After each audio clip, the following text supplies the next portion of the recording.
ओम शांति।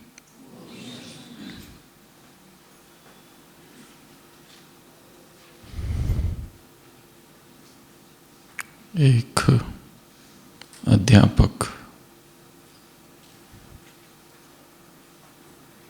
की नई नई शादी हुई और शादी होने के बाद दुल्हन घर आई और आते ही अध्यापक जी ने प्रश्न पूछने चालू किए। तुम्हारे घर में कौन कौन लोग हैं, कितने लोग हैं, उनकी उम्र क्या है, छोटा कौन है, बड़ा कौन है,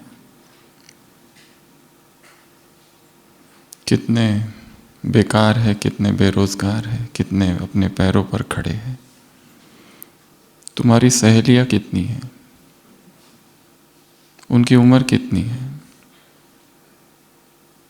तुम्हारे घर के का इतिहास क्या है, तुम्हारा जो घर है उसका भूगोल कैसा है,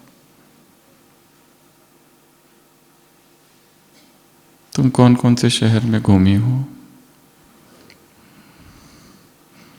तुम्हें खाने में क्या क्या बनाना आता है। वो दुल्हन एक साथ इतने प्रश्न देखकर सुनकर उसको चक्कर आने लगे। अध्यापक महोदय ने कहा, घबराने की बात नहीं है, सोच समझ कर उत्तर दो। ऊपर जितने प्रश्न पूछे उसमें से केवल 5 ही प्रश्न का उत्तर देना है। Answer any 5।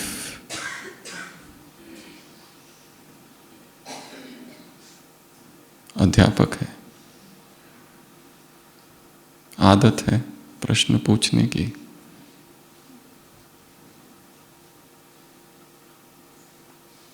Old habits die hard, ऐसा कहा जाता है। जिन आदतों के साथ व्यक्ति जीवन भर रहता है, क्या वो अचानक छोड़ सकता है? पूरा जीवन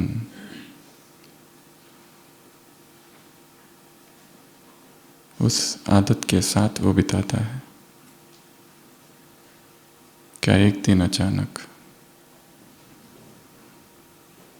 वो उससे मुक्त हो सकता है?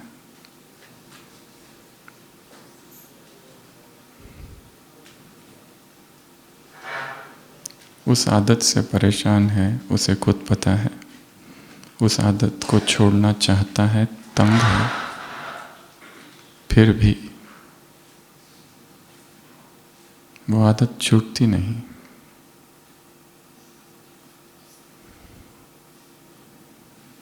क्या किया जाए? क्या ऐसी कोई विधि है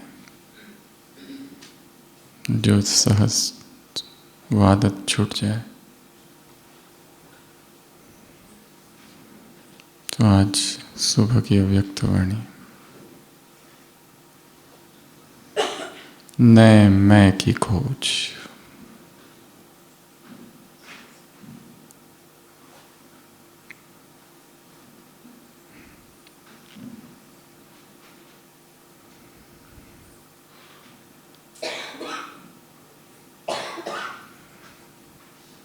मुरली 2005 की है, साल पूरा हो रहा है, नया साल आ रहा है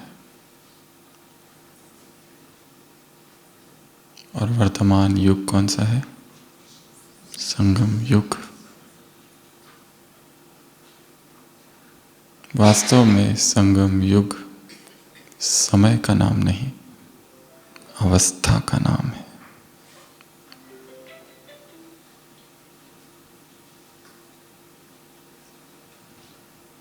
पुराने से उब उत्पन्न हो गई है और नए का स्वागत करने के लिए हम तैयार हैं। पुराना व्यर्थ हो गया है,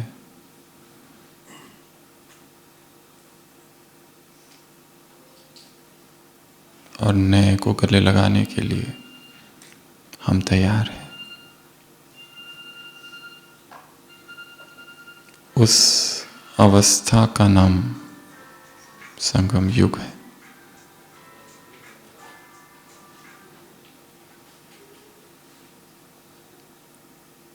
ये भीतर की अवस्था का नाम है, द ट्रांजिशन फेज।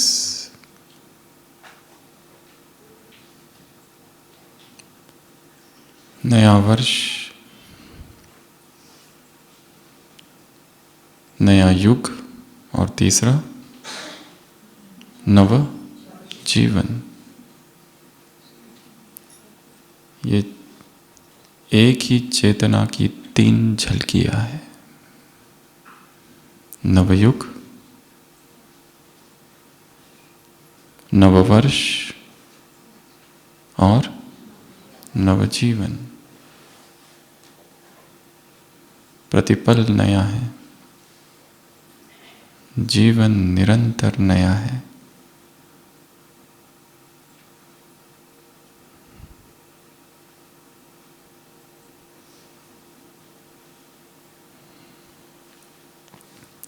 विदाई, बधाई, स्वयं स्वयं को बधाई, स्वयं के होने की बधाई। जो हूं और जैसा हूं उसका हूं होने की बधाई। Self congratulations. वारे मैं, वारे मेरा भाग्य, वाह बाप, वाह ये परिवार।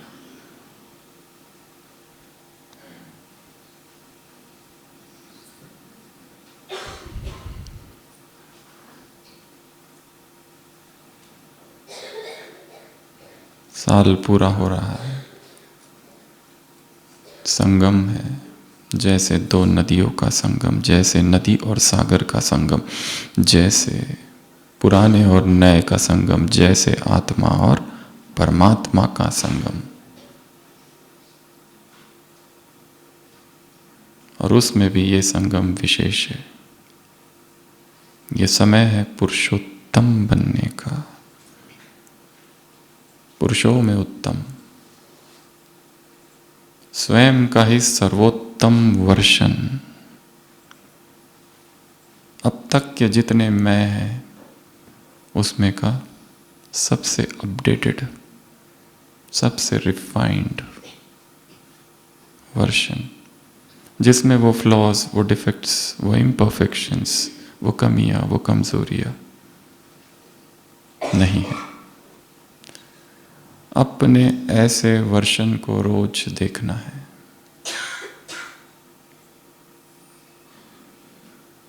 विजुलाइज,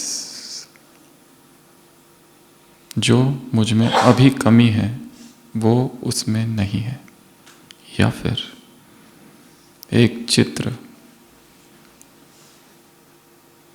दो स्थान है और एक पुल है, मैं उस पुल के ऊपर से गुजर रहा हूं। ये पुराना मैं, ये नया मैं, और बीच में उस पुल पर बहुत सारी चीजें छोड़ते हुए जाना है। कुछ सामान, कुछ पत्थर, कुछ बोझ, कुछ लगेज। वो लगेज दुखी होने का संस्कार हो सकता है, रोने का संस्कार हो सकता है,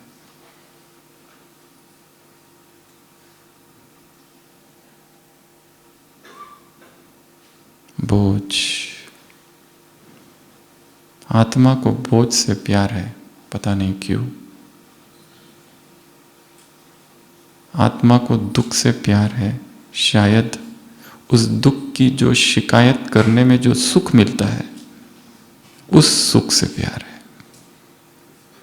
दुख की शिकायत करने में जो सुख मिलता है, उस बोझ का वर्णन करने में जो सुख मिलता है, उस सुख से, उस शिकायत से मोह है, उस समस्या से मोह है, समाधान से मोह नहीं है। प्रश्न पूछा है बाबा ने, बोझ उतारा कि नहीं?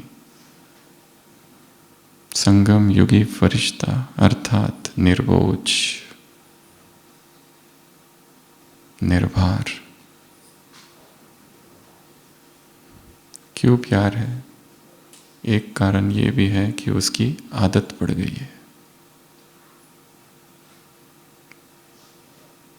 लंबे समय से व्यक्ति कुछ करते आ रहा है, एक पैटर्न, एक प्रोग्रामिंग, एक कंडीशनिंग बनी है, राइटिंग हुई है। नया बनाना अर्थात रीराइट करना, D programming, D conditioning, D hypnosis, एक नया पैटर्न, ये सब करने के लिए रेजिस्टेंस है, एक विरोध।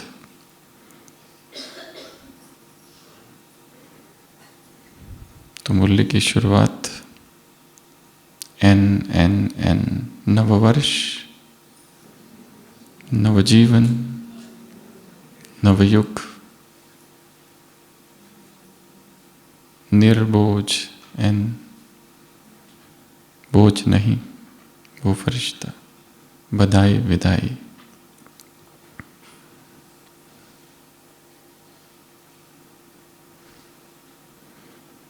और सबसे सूक्ष्म बोझ कौन सा है? पुराने संस्कार।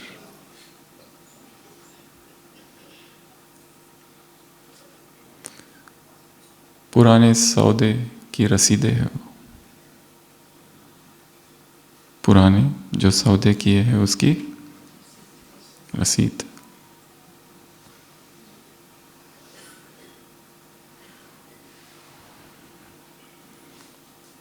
वो क्या करते हैं? धोखा देते हैं।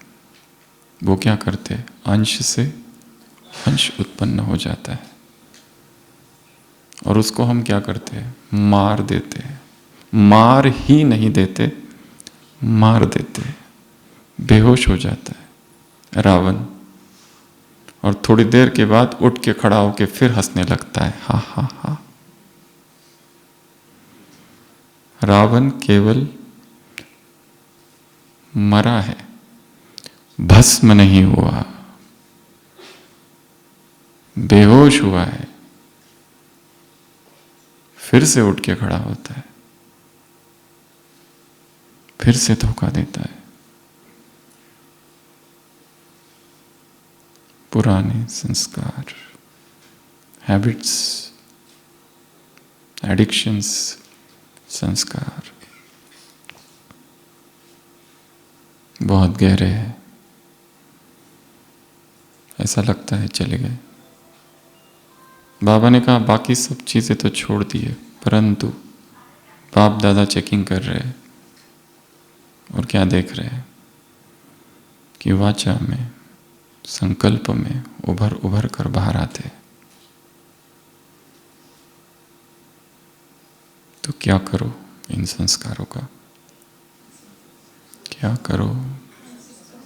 उनको दबाओ तो विस्फोट का रूप धारण करते। क्या किया जाए जिससे वो जल जाए, भस्म हो जाए, समाप्त हो जाए?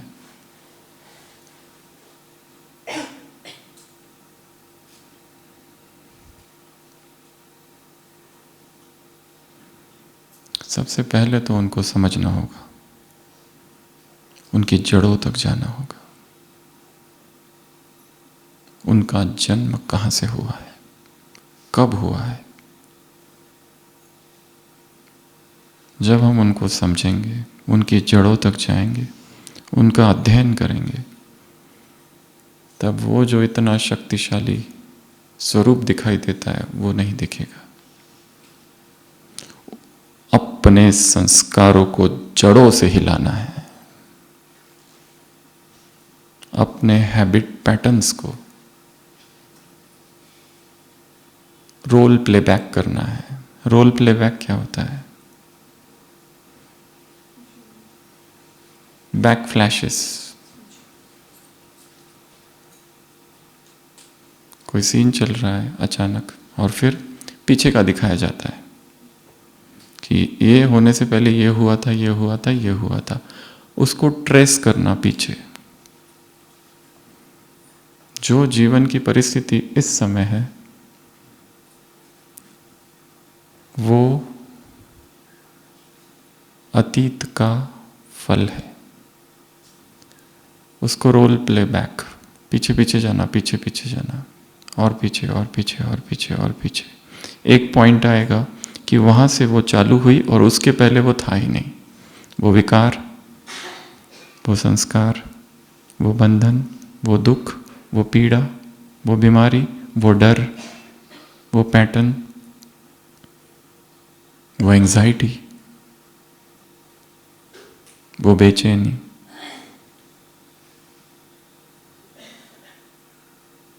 उस एक समय रेखा के बाद वो चालू हुई है।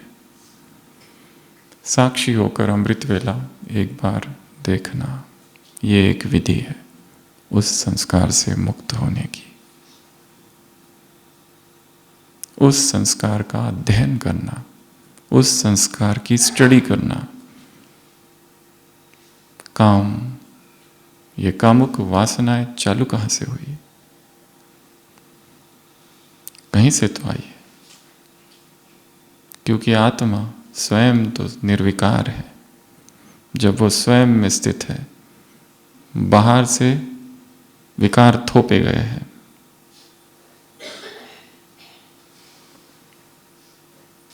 तो एक विधि है उनका अध्ययन करना, उनकी जड़ों तक जाना, जड़ों से उनको हिलाना।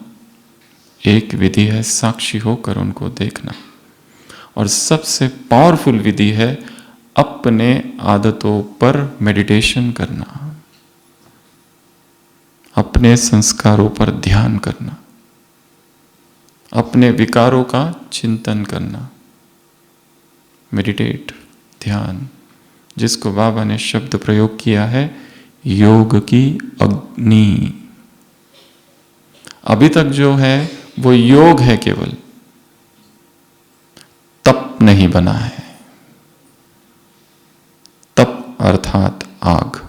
और अभी तक जो चल रहा है वो मीठी मीठी यादें हैं। बाबा को देख रहे, बाबा से बात कर रहे, रूह रियान कर रहे, बाबा को सुना रहे हैं। उसमें भावुकता ज्यादा है, तप नहीं। भावुकता तपस्या नहीं है। लोग मिलते हैं, कहते हैं हम बाबा की याद में रोते ही रहते, रोते ही रहते, रोते, इतने आंसू आते, इतने आंसू आते अमृत वेला।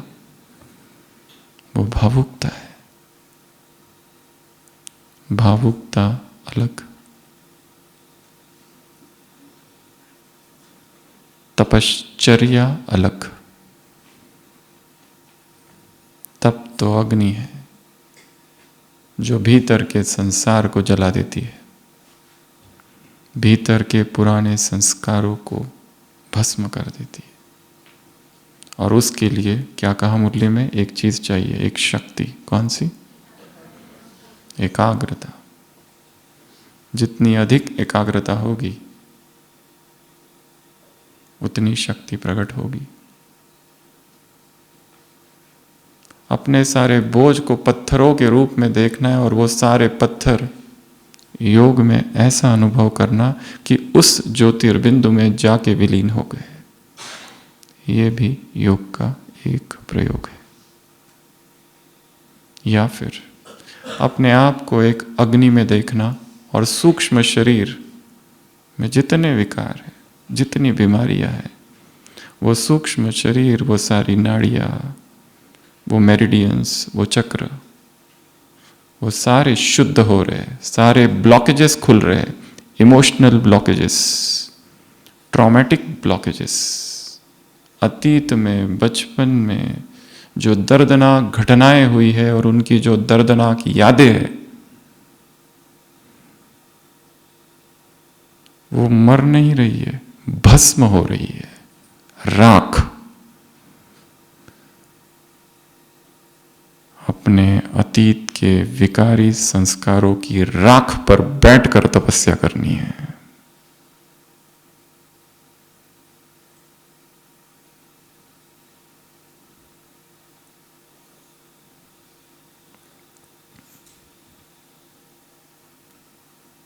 नए नए विजुअलाइजेशंस करने हैं।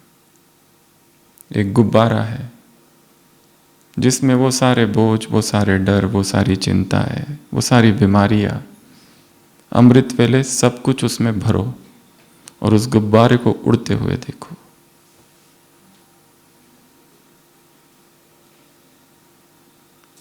उस संस्कार को उस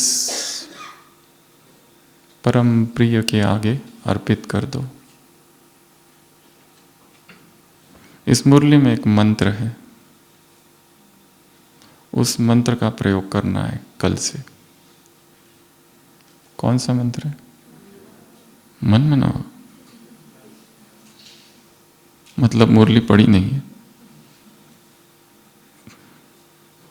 एक मंत्र है, पर मंत्र शब्द प्रयोग नहीं किया गया है, पर वो बहुत शक्तिशाली मंत्र है।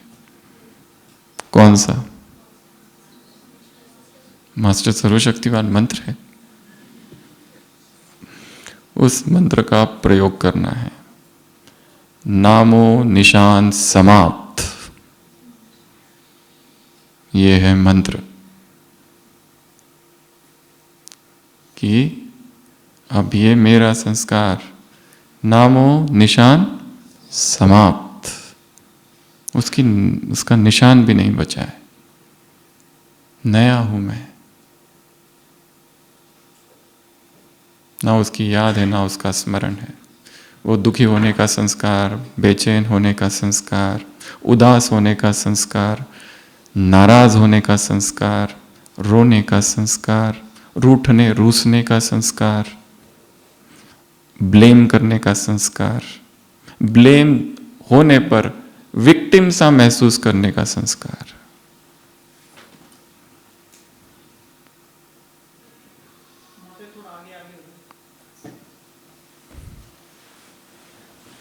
तो एक विधि है बाबा को अर्पित कर देना, एक विधि है बाबा को के वो समाते हुए देखना, एक विधि है इतने एकाग्र हो जाओ, इतने एकाग्र हो जाओ, इतने एकाग्र होते होते होते होते केवल बिंदी बच गई और बाकी सब कुछ समाप्त हो गया जिससे मैं लड़ाई कर रहा हूं। बाबा ने कहा तुम हो राज योगी, संघर्ष योगी नहीं हो।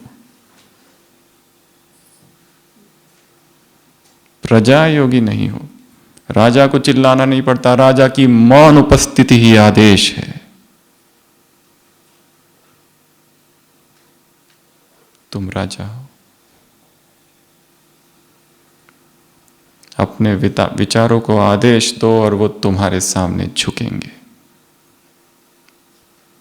सोचो जैसे कोई कमांडर है और सैनिक खड़े हैं और वो कहते हैं about turn, right turn, left turn. सोचो ये सारे विचार खड़े हैं और हम कौन हैं? कमांडर।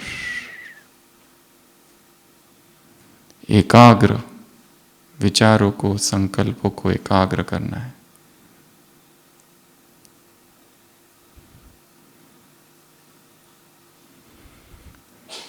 ताकि विचार संकल्प बन जाए और संकल्प निर्णय बन जाए। विचार क्या हो जाए? संकल्प, और संकल्प फिर बन जाए निर्णय।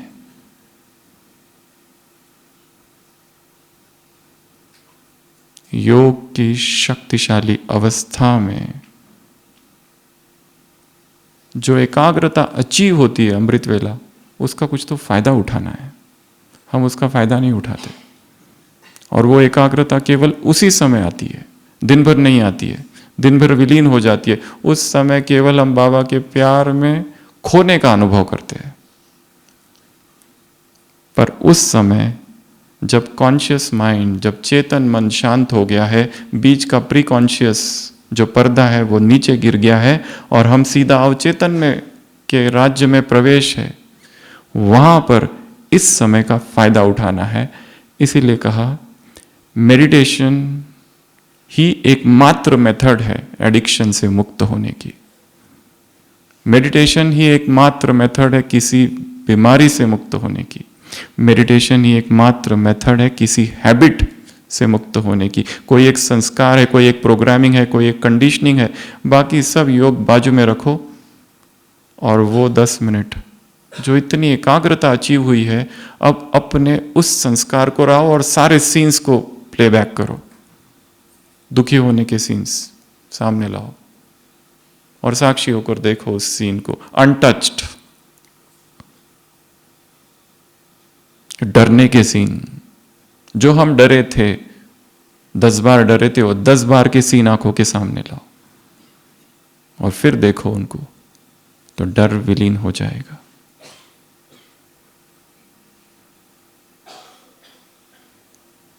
अस्थिर चित्त से बहती हुई नदी का नाम डर है।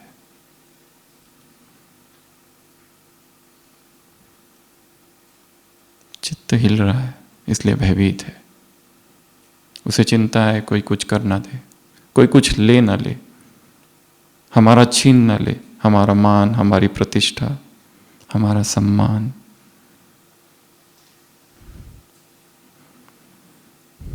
तो संस्कार से मुक्त होने की, जलाने की विधि है योग की अग्नि को प्रज्वलित करना। देखो यज्ञ के बीच में मैं खड़ा हूं, सूक्ष्म शरीर और जल रहा है, स्वच्छ हो रहा है, सोना कुंदन बन रहा है। अगली विधि सागर में समर्पित कर दो उस संस्कार को, सरेंडर। अगली विधि रिप्लेसमेंट। किसी को कहो कि ये आदत छोड़ दो, वो नहीं छूटती, उसका रिप्लेसमेंट चाहिए। कोई 40 साल से बीड़ी तंबाकू का सेवन कर रहा है, अचानक छूटता है क्या? ना, विड्रॉल सिम्टम्स होते हैं, बेचैनी होती है, फिर एडमिट होना होता है। अचानक अगर कोई छोड़ता है तो हो सकता है अगर बहुत संकल्प वाला व्यक्ति हो तो, नहीं तो शरीर को आदत पड़ गई है उसकी। दुखी होने की आदत पड़ गई है, अगर कोई दुख ना दे तो बेचैनी होती है। 10 लोग आके तारीफ करके गए, कोई मजा नहीं आया। जैसे ही किसी ने कुछ कहा और निंदा की, तुरंत उछल पड़े और रात भर उस पर चिंतन करते रहे पकड़कर, जैसे उसी का इंतजार था, उसी की प्यास थी। किसकी? दुख की।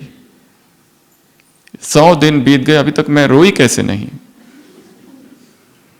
मेरे ये आंसू कहां चले गए बाबा? जो आता है तारीफ ही करता है, तुम बहुत ही अच्छी हो, तुम तो योगी जैसे दिखते हो। जो बोलते हो तो पीछे ब्रह्मा बाबा दिखाई दिए थे।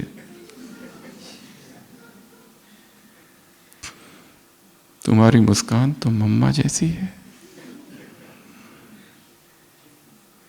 उब गए सुन सुन के। और फिर एकदम कोई आता है, कहता है ढोंगी, पाखंडी, सब कुछ बाजू में करो, टाइम फिक्स करो, दरवाजे बंद करके रात भर रो। इतनी जो तारीफें हुई उसका कुछ नहीं, उसका तो याद भी नहीं किसने की, इसी पल का इंतजार था। हाँ वही है। समाधान में तो इंटरेस्ट ही नहीं है, मोह किस में है? समस्या में।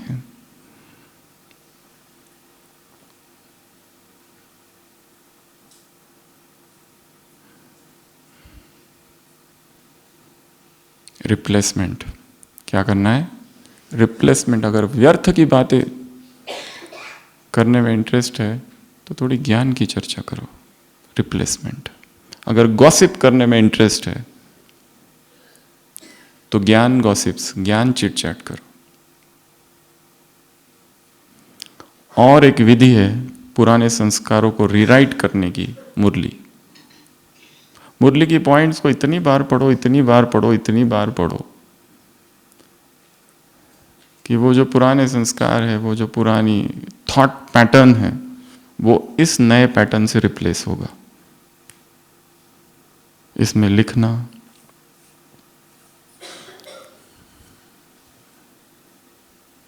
चिंतन करना, कुछ क्रिएटिविटी करना। तो पुराने संस्कारों से को जलाना है, भस्म करना है। स्मृति ही मुक्ति है और यही क्रांति है। यह स्मृति कि मुझे मुक्त होना है। कब तक दुखी रहूं? व्यक्ति कुछ भी करता है तो एक व्यक्ति एक इंश्योरेंस एजेंट से कहता है, अगर मैं अपनी पत्नी के नाम पर बीमा बनाऊं, अगर वो मर जाए तो मुझे कितना मिलेगा?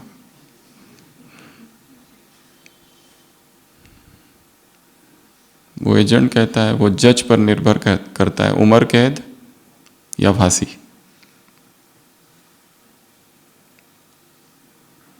जो पूरा हो चुका है।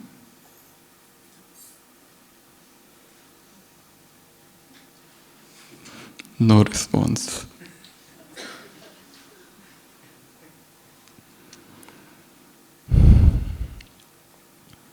तो अपने संस्कारों की स्टडी करना है, अपने संस्कारों को लिखना है, और एक मेथड, चार्ट, कि आज वो संस्कार कितनी बार इमर्ज हुआ। इमर्ज तो हुआ, कितनी बार हुआ? 2 बार, 3 बार, 4 बार, बस उसको लिख के रखना। उसका एक ऑडिट, संस्कार ऑडिट। और एक चीज इस मुरली में आई है, संस्कार ऑर्डर।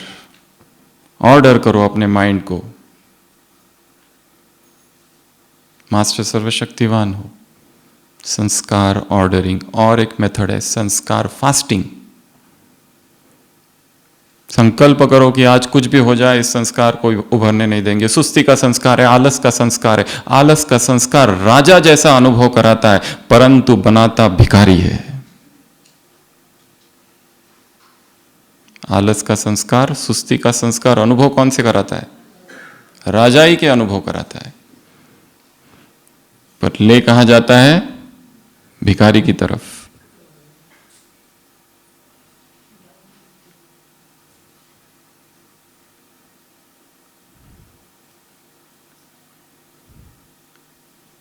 नए नए विजुअलाइजेशन करने हैं। इस तरफ से हम उस तरफ जा रहे हैं। पुल है, इस पुल के ऊपर समय खड़ा हुआ है। कौन खड़ा है? समय। और क्या कह रहा है समय? और ये पुल कौन सा है? पुराना वर्ष, नया वर्ष, पुरानी दुनिया, नई दुनिया। वाह श्रेष्ठ संगम युगी समय, वाह कैसा ये क्षण है। समय इस क्षण की तारीफ कर रहा है, ऐसा विजुअलाइजेशन। तो एक मेथड है संस्कारों को जीतने की, विजुअलाइजेशन। दूसरी मेथड है अफर्मेशन। मैं इस संस्कार से मुक्त हूं, मुझे इस संस्कार से कोई लेना देना ही नहीं है, मुझे तो पता ही नहीं।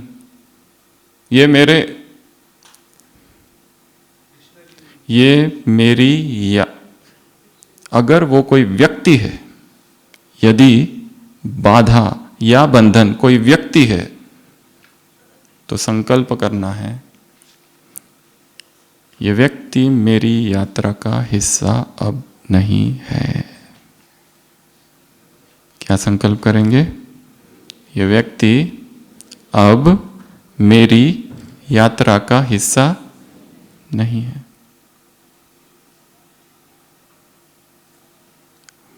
रादर वो कभी था ही नहीं, ये एक भ्रम हो गया था कि वो है, और मुझे अब उस भ्रम से मुक्ति प्राप्त हुई है।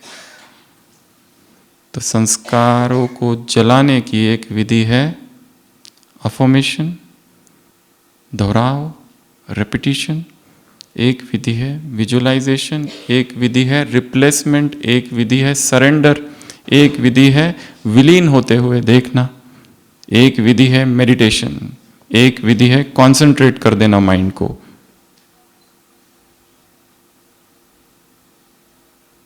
और हमसे अधिक अपने संस्कार और कौन जानता है? हर एक को अपने संस्कारों का पता है, हर एक को अपनी स्मृतियों का पता है, अपने विकारों का पता है, अपनी बीमारियों का पता है, अपने अतीत का पता है, अपने दर्दनाक इतिहास का पता है। उस पास्ट हिस्ट्री को रीराइट कर देना है, नया हिस्ट्री, नया इतिहास रचना है जिसके नायक हम हैं।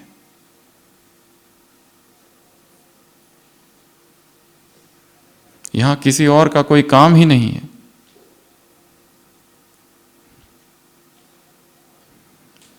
एक बुजुर्ग व्यक्ति ने किताब लिखी है, उसमें लिखा है ऐसी कौन सी 5 बातें हैं जो कभी किसी और को नहीं सुनानी चाहिए।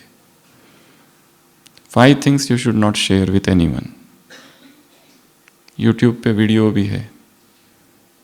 एक बुजुर्ग व्यक्ति है विदेश का, उसमें उसने पहली बात बताई है अपने रिग्रेट्स, दूसरी बात बताई है अपना दर्द, क्योंकि हो सकता है जिससे शेयर कर रहे हो वो उस योग्य ही नहीं, पहली बात। दूसरा, वो समझता ही ना हो। तीसरा, वो जानकर तुमको एक्सप्लॉइट कर सकता है। Your regrets you should not share with others. Your pain you should not share with others. 3 बातें और है वो छोड़ देते हैं। उसमें से चलो एक बता देता हूं, 2 छोड़ देता हूं। एक है फाइनेंस, पैसा।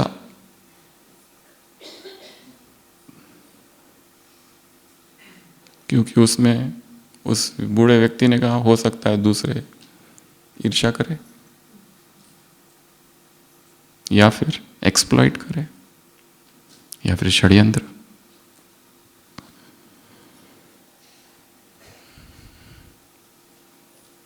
बाबा से शेयर करो, मोस्ट रिलायबल। बाकी लोगों का भरोसा नहीं। तो पुराने संस्कार, विधि एकाग्रता, विधि योग अग्नि, विधि तपस्या। केवल मीठी मीठी बातें नहीं करो बाबा से, वो दर्शाती है केवल भावुक चेतना को। केवल भावुकता है, वो रोए जा रहे, रोए जा रहे, रोए जा रहे, रोए। पर वो रोना शक्ति नहीं बन रहा है। उस रोने के साथ पुराने रोने के संस्कार जुड़े हुए। अगर कोई ये भी कहते हैं मैं भगवान के लिए रो रहा हूं, परंतु उस क्रिया के साथ व्यक्तियों के रोने की जो संस्कार है वो भी जुड़े हुए हैं। इसके लिए ये संस्कार उन संस्कारों को ट्रिगर करेगा। अगर हो भी जाए तो भीतर ही उनको रोक लो, संभालो, या खिड़कियां बंद करो, बाथरूम तो है ही, वहां जाके रो। पर अयोग्य व्यक्ति के सामने अपनी स्थिति, अपनी परिस्थिति, अपनी मानसिक अवस्था का वर्णन करना अर्थात उसके हाथों गुलाम बनना है।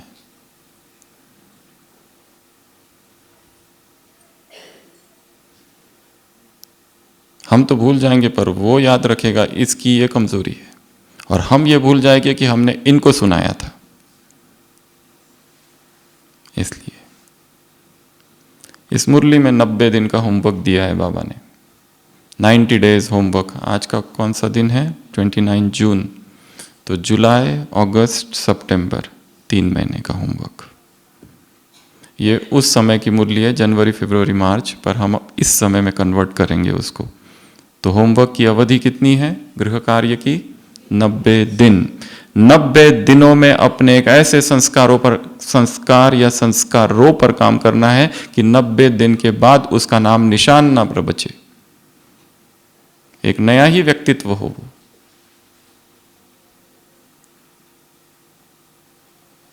नया जन्म ही हुआ है उसका जैसे। 2 कार्य बताए। एक तो मास्टर सर्वशक्तिवान बन, ऑर्डर करो। दूसरा कार्य संस्कार को जलाओ, भस्म कर दो उसको। रोज अमृत वेला विजुअलाइजेशन करना है, उस संस्कार को देखो जलते हुए, या फिर अग्नि में डालते हुए। जैसे संस्कारों का एक मकान हमने बना के रखा है, उस मकान में इतने सारे पत्थर है, और वो पत्थर एक एक बोझ, एक एक चिंता, एक एक दर्द, एक एक पीड़ा है। हम यहां खड़े हैं, पत्थर लिया, ठीक है, हमने उठाया, ब्रह्मा बाबा बाजू में खड़े, उसके हाथ में दिया, उसने जाके उधर डाला। कहाँ? एक यज्ञ में। कंस्ट्रक्शन होता है तो चेन रिएक्शन करते हैं ना, एक दूसरे को देता है, दूसरे को देता है। तो यहां से निकालो, उसके हाथ में डालो, और वो क्या करेगा? उधर डालेगा। ये भी एक विजुअलाइजेशन है। पत्थर बहुत भर रखे, ये मन का कमरा है जिसमें पत्थर भर रखे। कितने दूसरों के प्रति क्या क्या विचार भर रखे हैं, संशय के विचार, ईर्ष्या के विचार, मतांतर है उनके विषय में, ये ऐसा है, ये वैसा है, ये ऐसा करता है, वैसा करता है। तुम्हें अपने ऊपर काम करना है, दूसरों के ऊपर नहीं। दूसरा क्या करता है, क्या खाता है, क्या पीता है, किधर जाता है, किसके साथ बात करता है, किधर घूमता है, what is that to you? Mind your own business. तो 90 दिन का पुरुषार्थ है, 90 डेज जर्नलिंग करना है, रोज रात को लिखना है। Day 1/90, Day 2/90, Day 3/90। क्या किया आज? वो संस्कार कितनी बार इमर्ज हुआ? साक्षी होके ईमानदारी से लिखेंगे भी तो वो जो परमपिता है, उसे सच्चे दिल वाले बहुत प्यार, वो उनसे बहुत प्यार करता है। वो खुद आएगा, उसकी कृपा बरसेगी, और वो खुद एक दिन हमें इस प्रिजन से बाहर निकालेगा।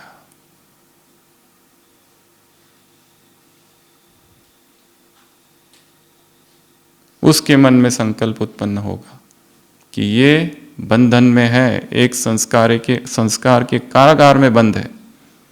अपने सभी नियमों को बाजू में रख के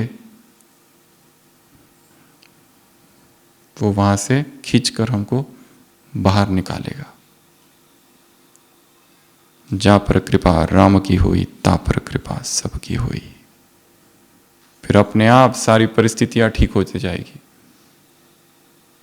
सब कुछ वैसा होने लगेगा जैसा हम लंबे समय से चाहते थे। तो 90 डेज प्रोग्रामिंग, 90 डेज जर्नलिंग, 90 दिन की संस्कार निर्माण साधना, 90 दिन की संस्कार परिवर्तन साधना, 90 दिन का ये यज्ञ, 3 महीने का होमवर्क। और इसमें एक और चीज कही है बाबा ने इसी होमवर्क के विषय में। कौन सी पॉइंट है वो? अगर ये कर लो तो इसका अभ्यास हो जाएगा। क्या हो जाएगा? प्रैक्टिस, प्रैक्टिस, प्रैक्टिस हो जाएगी, और फिर आगे के लिए आसान होगा। व्यक्ति ज्योतिषी से कहता है क्या है मेरे हाथ में? वो कहता है कि 90, जब तक तुम 60 साल के हैं होगे तब तक सब दुख ही दुख है तुम्हारे जीवन में। व्यक्ति पूछता है आगे? ज्योतिषी कहता है आगे क्या? तब तक तो प्रैक्टिस हो गई ना दुख झेलने की, अब आगे क्या बताऊं? वैसे ही कोई भी हम नई प्रैक्टिस करते हैं, न्यूरोलॉजी में एक टर्म है न्यूरोप्लास्टिसिटी, हमारे ब्रेन में नए ट्रैक तैयार होते हैं। जैसे हम रोज अपने रूम से किचन की ओर जाते हैं प्रॉपर एक समय पर, रोज का नियम है वो। और आज हमको किसी ने कहा कि आपको मेरे डिपार्टमेंट में आना है, तो अपने आप कदम किचन की ओर ही जाएंगे, फिर वहां से जाके वापस आएंगे। क्यों? क्योंकि एक मेंटल ट्रैक बन गया है, एक पगडंडी बन गई है। उसी तरह हमें नए मार्ग क्रिएट करने हैं। नए ज्ञान के संस्कार क्रिएट करने हैं, नए ज्ञान के विजुअलाइजेशंस क्रिएट करने हैं।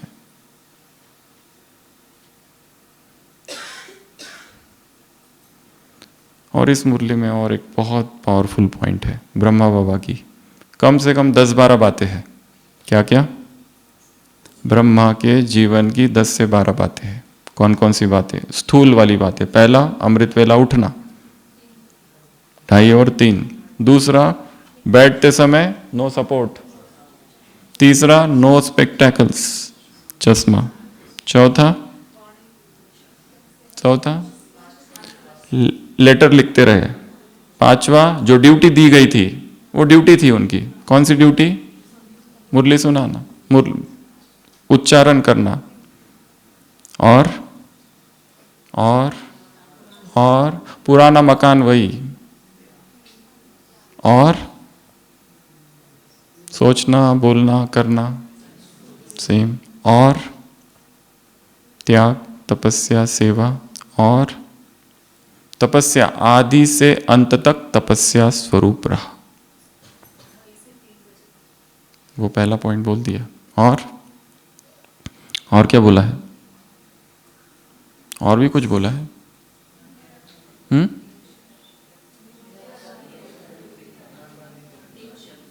3 शब्द, निराकारी, निर्विकारी, निरंकारी। और एक वाक्य है उसमें, ये है सूक्ष्म शक्ति निराधार।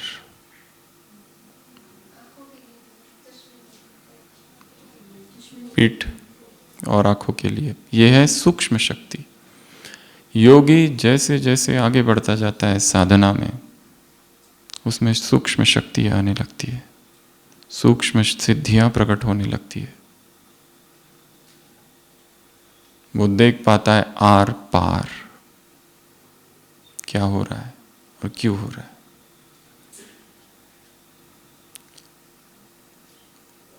परंतु यहां पे एक बहुत इंपॉर्टेंट पॉइंट है, फॉलो फादर करना अर्थात नकल करना नहीं है। नहीं तो कल से चश्मा जो पहनते हैं वो फेंक देंगे और टकराएंगे दूसरों से। एक सर्जन आए थे हमारे पास, अभी अभी सर्जन बने, सर्जन तो है, अभी अभी ज्ञान में आए हैं, और कहने लगे जब से अमृत वेला चालू किया है ऑपरेशन करते करते नींद आती है। ये तो बहुत डेंजर है। यहां सब लोग कहते हैं ना अमृत वेला, अमृत वेला, अमृत वेला, अमृत वेला, उठो उठो उठो। जब से उठना चालू किया है तब से ऑपरेशन में नींद आती। तो ये नकल नहीं करनी है, वो प्रैक्टिस है ब्रह्मा की। ब्रह्मा भी किसी व्यक्ति का मात्र नाम नहीं है, ब्रह्मा भी अवस्था का नाम है। फॉलो फादर करने की अंतिम स्थिति है, फॉलो फादर करने की अंतिम स्थिति है फादर बन जाना, भीतर के ब्रह्मा को जागृत करना। एक ब्रह्मा भीतर भी है, हमारे ही भीतर, और हर एक आत्मा अलग अलग है। फॉलो फादर करना अर्थात धोती और कुर्ता पहन के आ जाना नहीं है, काले बाल है तो सफेद ही कर ले, वो नहीं है। हाँ, वो नकल नहीं है, वो नकल नहीं करना है। अकबर ने अपने नवरत्नों को बुलाया, बूढ़ा हो गया है अकबर अभी, और सोचता है मैंने अभी अभी रामायण के विषय में सोचा है, सुना है, और मुझे भी अपने जीवन की रामायण लिखने वाला कोई चाहिए। क्या मैं भी क्या कम राजा हूं क्या? कौन लिखेगा बताओ? अब रामायण श्री राम और ये अकबर, कौन हिम्मत करे? फिर भी एक रत्न था, महारत्न बिरबल, उसने कहा मैं लिख सकता हूं, क्योंकि आप तो शहंशाहों के शहंशाह हो, राजाओं के राजा हो, आपके ऊपर तो रामायण लिखनी ही चाहिए। परंतु कार्य बड़ा है, 1 वर्ष का समय चाहिए और 1 लाख स्वर्ण अशर्फिया, वो भी डाउन पेमेंट, कैश, नगद। अकबर ने कहा पर कार्य होना चाहिए, उसने कहा हाँ बिल्कुल हो जाएगा। और 1 साल के लिए बिरबल नदारद, गायब। बीच बीच में अकबर ने पूछा भी काम कहां तक हुआ है, मेरी रामायण लिख रहे हो कि नहीं? बिरबल ने कहा काम अभी जारी है, और बिरबल ने कुछ भी नहीं किया। 1 साल पूरा हुआ, खाली हाथ आ गया। अकबर ने पूछा रामायण कहाँ है मेरी, मेरे जीवन पर जो रामायण लिखनी थी वो कहाँ है? उसने कहा सब कुछ हो गया, बस एक डिटेल आपसे चाहिए, बस उतना एक दे दो तो रामायण अभी पूरी हो जाएगी, बाकी तो पूरा रेडी है। तो बोला रामायण में जो सीता थी उसको रावण चुरा के लेके गया, अशोक वाटिका पे रखा। आपकी जो बेगम है उसको कौन चुरा के लेके गया? और जैसे ही कहा अकबर का अपनी तलवार के ऊपर हाथ, उसने कहा बिना उसके रामायण पूरी नहीं हो सकती। अब आप बताओ, ये रामायण का मेन है, पूरे रामायण की आत्मा है ये। रावण चुरा के लेके जाएगा, अशोक वाटिका में रहेगा, उसके सिवा तो रामायण। अकबर ने कहा ना ना ये नहीं करो। बिरबल ने कहा महाभारत के विषय में क्या विचार है, वो उससे भी बड़ा ग्रंथ है। बिरबल ने पूछा पर उसमें कोई रावण तो नहीं है ना, और ना ही उसमें कोई, बिरबल ने कहा उसमें ना रावण है ना सीता है। अकबर ने कहा मुझ पर एक महाभारत लिखी जाए। पर बिरबल ने कहा 1 वर्ष लगेगा और 2 लाख स्वर्ण अशर्फिया। अकबर ने कहा एग्रीड, डाउन पेमेंट। 1 साल के बाद वापस आया, किताब है ही नहीं। अकबर पूछता है महाभारत कहाँ है? बोलता पूरी हो गई है, बस एक ही प्रॉब्लम है उसमें, बस उतना डिटेल आप दे दो, मैं उतना पूरा करके करता हूं। द्रौपदी के 5 पति थे।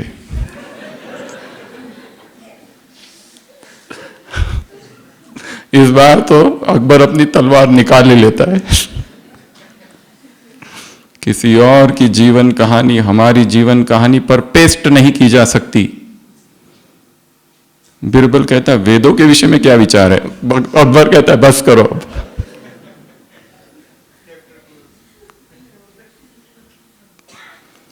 हमें किसी और जैसा नहीं बनना है, हमें अपने जैसा बनना है। हमें किसी की नकल नहीं करनी है। मैं जो हूं जैसा हूं बाबा, मैं आपका हूं। 1000 अवगुण है पर आपका हूं। नकल नहीं करनी है, अनुकरण करना, अनुसरण करना, उस चेतना में स्थित हो जाना है। उसके जैसा करना नहीं है। उसने वो कपड़े पहने तो हम भी ऐसा कपड़े पहने, वो ये खाता है तो हम भी ये खाएंगे। इससे कुछ नहीं होता है। You cannot paste somebody else's life story onto your life. Create your own life. You are your own, the best. तुम जहां हो तुम ही फूल हो, तुम ही सुगंध हो। तो ब्रह्मा जैसा बनना, अर्थात ये तो उसकी दिनचर्या थी।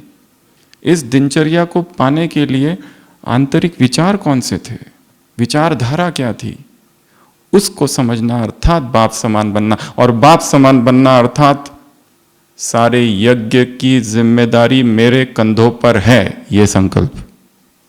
कौन सा संकल्प? सारे यज्ञ की। तो लोगे क्या? वो कहेंगे जिसको बनना है बने, हम अभी थोड़ा बाद में बनेंगे।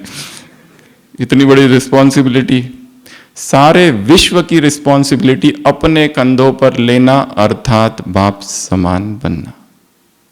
बड़ा काम है, ऊंचा काम है। स्वीकृति, उदार चित्त, रहम। और इस मुरली में और एक शब्द आया है एवर रेडी, एक शब्द आया है महादानी। महादानी ना, महादानी अर्थात ये बांट दिया, वो बांट दिया, दान कर दिया, वो दान कर दिया नहीं है। महादानी चेतना की वो अवस्था है जहां चेतना आकाश की तरह बन जाए, जो आकाश सबको स्वीकार कर ले। महादानी अर्थात वो आकाश जो सबको स्वीकार करता है। ऐसे कैसे?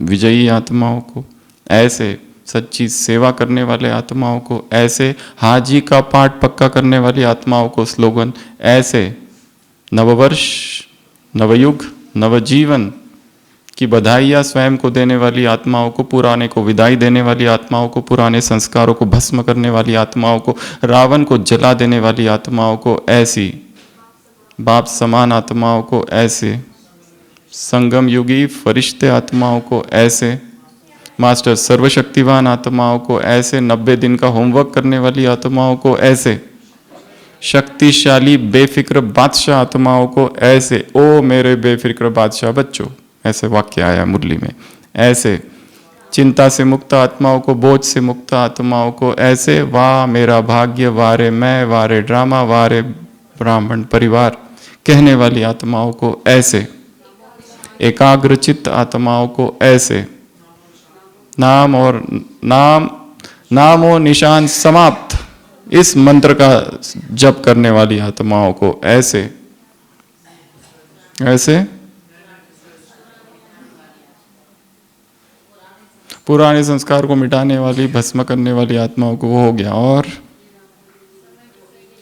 समय से पहले एवर रेडी बच्चों से मुलाकात, एवर रेडी इंतजार नहीं, इंतजाम करने वाली आत्माओं को, तो ऐसे तपस्वी आत्माओं को बाप दादा का याद प्यार, गुड नाइट और नमस्ते। हम रूहानी बच्चों की, रूहानी बाप दादा को याद प्यार, गुड नाइट और नमस्ते।